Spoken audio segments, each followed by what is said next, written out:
Baba Saheb doctor ओ भीमराव अंबेडकर महान की मूर्ति में इशारा करती उंगली का महत्व क्या है, आइए समझे। बाबा साहेब डॉक्टर ओ भीमराव अंबेडकर की सही फोटो जिसमें उंगली संसद की ओर इशारा कर रही है। युवा काफिला, भोपाल। बाबा साहेब डॉक्टर ओ भीमराव अंबेडकर महान की मूर्ति में इशारा करती उंगली का महत्व क्या है, आइए समझें। बाबा साहेब डॉक्टर ओ भीमराव अंबेडकर की गलत फोटो जिसमें उंगली ऊपर की ओर इशारा कर रही है। आजकल भारत रत्न डॉक्टर भीमराव अंबेडकर की यह फोटो सोशल मीडिया से लेकर इलेक्ट्रॉनिक मीडिया में दिखाई जा रही है।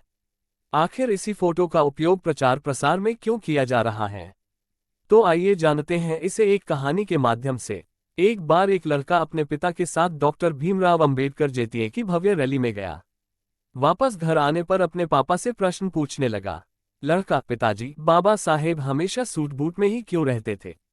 पिताजी: बेटा, क्योंकि बाबा साहेब ने बचपन में ही वो कड़वी यातनाएं झेली थी जब उन्हें शाला में पानी पीने के लिए भी किसी सवर्ण जाति के शिक्षक अथवा चपरासी पर निर्भर रहना पड़ता था, क्योंकि कोई अछूत अपने हाथ से पानी नहीं ले सकता था। जब वे पढ़ लिख कर भारत वापस आए तब भी स्थिति वैसी ही थी। तब जाकर उन्होंने भारत में समाज सुधार का कार्य किया। उन्हें लगता था कि मेरा समाज भी अच्छे कपड़े पहने, यदि मैं सूट-बूट में रहूंगा तो मेरा समाज मुझसे प्रेरणा लेकर और मुझे आदर्श मानकर खुद भी सूट-बूट पहनेगा। लड़का: ठीक है पिताजी, आज से मैं भी सूट-बूट में ही रहूंगा। लड़का: अच्छा पिताजी, बाबा साहेब की जेब में हमेशा पेन क्यों रहता था? पिताजी: बहुत अच्छा प्रश्न पूछा बेटा। कलम होने का मतलब है शिक्षित होना ही सबसे जरूरी काम है। अरे वो सिर्फ कलम पेन नहीं, पीड़ितों शोषित लोगों को गुलामी से मुक्त करने की वह आधुनिक तलवार है। उसी कलम से बाबा साहेब ने आगे चलकर भारतीय संविधान लिखा। लड़का: पिताजी, मैं भी आज से अपनी जेब में कलम लगाऊंगा और खूब पढ़ाई करूंगा। लड़का: पिताजी, मैं आपसे आखिरी प्रश्न पूछ रहा हूँ।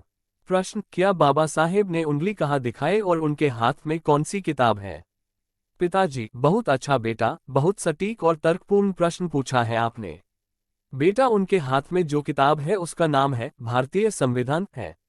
इस संविधान से भारत देश चलता है। इसी संविधान से सभी को समता, स्वतंत्रता, न्याय और बंधुत्वता को बल मिलता है।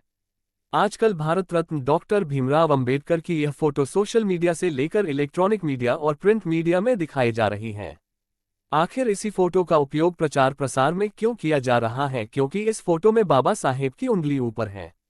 बाबा साहेब ने कभी भी उंगली ऊपर नहीं दिखाई। ये तो भ्रामक प्रचार करने वाले समूह की कारस्तानी है जो इस फोटो को प्रचारित कर रहे हैं। बाबा साहेब ने कहा कि शिक्षित करो, आंदोलित करो, संगठित करो। डॉक्टर बाबा साहब ने जो उंगली दिखाई है उसका मतलब है तुम ही इस देश के शासक हो। जाओ, पहले इस संविधान में दिए अपने कर्तव्यों और अधिकारों को जानो और फिर अपने में से योग्य व्यक्ति को संसद भेजो जो आपके हक और अधिकारों को उठा सके। अगर इस संविधान को सही मायने में अमल में लाना है तो योग्य लोग संसद में आने चाहिए। वह उंगली से यह संबोधन करते हैं कि अपने भले के लिए स्कूल, कॉलेज और संसद में जाओ। लड़का: धन्यवाद पिताजी, मैं भी बाबा साहेब के विचारों पर चलूंगा और इस देश का शासनकर्ता जमात बनकर बहुत आगे ले जाऊंगा। वैसे तो बाबा साहेब ने कहा है, मेरी जय जयकार करने की अपेक्षा मेरे बताए हुए मार्ग का अनुसरण करें। अगर इसी प्रकार प्रत्येक पिता अपने बच्चे को बाबा साहेब के बारे समझाए तो वह दिन दूर नहीं जब संसद क्या संपूर्ण विश्व में बाबा साहेब के बच्चे अपना नाम रोशन करेंगे। और हर पिता से यही उम्मीद की जानी चाहिए कि लॉकडाउन के इस छुट्टियों के दौर में अपने बच्चों को बहुजन महापुरुषों का साहित्य अवश्य पढ़ने के लिए कहे।